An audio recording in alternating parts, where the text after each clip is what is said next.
تربیت کا مہینہ ہے. یہ سارا سال اگر ہم تھیوری پڑھ رہے ہوتے ہیں تو یہ پریکٹیکل کا مہینہ ہے. اچھا, اب اس کے اندر ان 3 عشروں کے اندر اللہ تبارک و تعالیٰ نے بتدریج ہمیں یہ سکھایا ہے, اور اللہ کے رسول صلی اللہ علیہ وسلم نے, کہ ان عشروں کو کیا نیت کر کے ہم گزاریں. ٹھیک, پہلا عشرہ جو ہے اللہ کی رحمت کا عشرہ ہے, اس کو رحمت کا عشرہ کہا جاتا ہے. رمضان کو نیکیوں کا موسم بہار کہا جاتا ہے. بہار کے موسم میں ہر چیز پر, یعنی سوکھے سے سوکھی جگہ ہوتی ہے نا, وہاں بھی کچھ نہ کچھ اگاتا ہے سبزہ.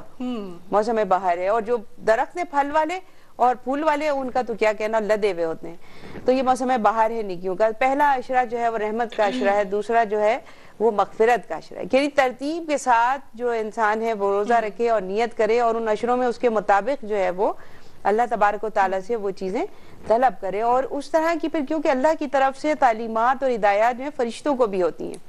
کیا بات, فرشتوں کو بھی ہوتی ہیں, اور فرشتے جو ہیں وہ اسی حساب سے لوگوں کی جو دعائیں ہیں ان کو اللہ تعالیٰ کی جناب میں, اللہ تعالیٰ تو سنتا ہے اور دیکھتا ہے, کسی کی ضرورت نہیں ہوتی, لیکن اللہ تعالیٰ نے فرشتوں کو باقاعدہ ان کاموں پہ مقرر کیا. دیکھیں ہمارے دونوں جو کاندھے, ان پر بھی فرشتے کرام الکاتبین موجود ہیں, وہ بھی لکھ رہے ہوتے ہیں. تو یہ حساب کتاب, کیونکہ اللہ تبارک و تعالیٰ پختہ حساب کرنے والا ہے کہ کوئی آدمی کچھ کہہ ہی نہیں سکتا.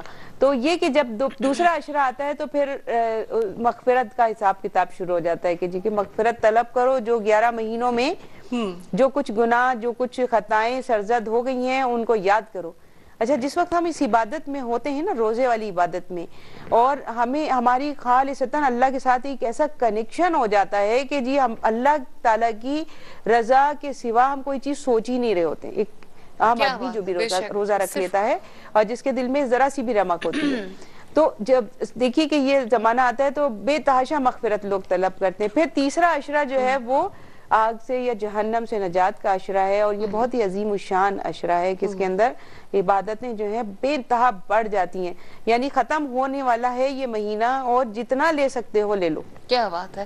اب پروفیسر صاحبہ, میرا خیال ہے کہ اب ہم ڈائریکٹ ان چیزوں پر آ جاتے ہیں جن چیزوں کا واسطہ جو ہے خواتین سے, ان مسائل سے جو خاص طور پر خواتین فیس کرتی ہیں. ایک عام کانسیپٹ یہ ہے کہ ہم تو گھرداری میں لگے رہتے ہیں, آدمیوں کو تو اس طریقے سے جو ہے نہ سحر کا انتظام کرنا, سحری کا, نہ افطاری کا, اور میرا خیال ہے کہ ہم شاید اسی میں چونکہ شامل ہو جاتے ہیں, اور تمام تر ثواب, اب وہ جو اس میں نوافل ہیں اور اس میں دیگر چیزیں ہیں, خواتین اس طریقے سے حصہ نہیں لے پاتی.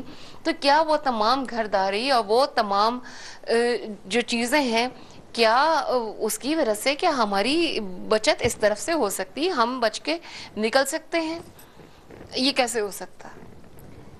یہ بڑی اہم بات ہے کہ جس طرح, یعنی ایک عام آدمی جب یہ سوچتا ہے, جو عام مسلمان ہے وہ روزہ رکھتا ہے, اور وہ یہ بات سوچ رہا ہوتا ہے کہ میں نے روزہ رکھا ہے اور اللہ تبارک و تعالیٰ میرے روزے کو قبول کرے, اس کو جو ساری فکر ہوتی ہے وہ اس بات کی ہوتی ہے کہ میں اتنی محنت کر رہا ہوں, یعنی کھانے پینے سے اور دیگر جو معاملات سے رکنے کے لیے کہا گیا ہے, اس سے رکنا بڑی مشکل بات ہے, آسان بات نہیں ہے. یہاں معافی چاہتی ہوں ناظرین, ہمیں مختصراً ایک بریک لینا پڑے گا, کہیں مت جائیے گا. اس بریک کے بعد ہم دوبارہ حاضر ہوتے ہیں.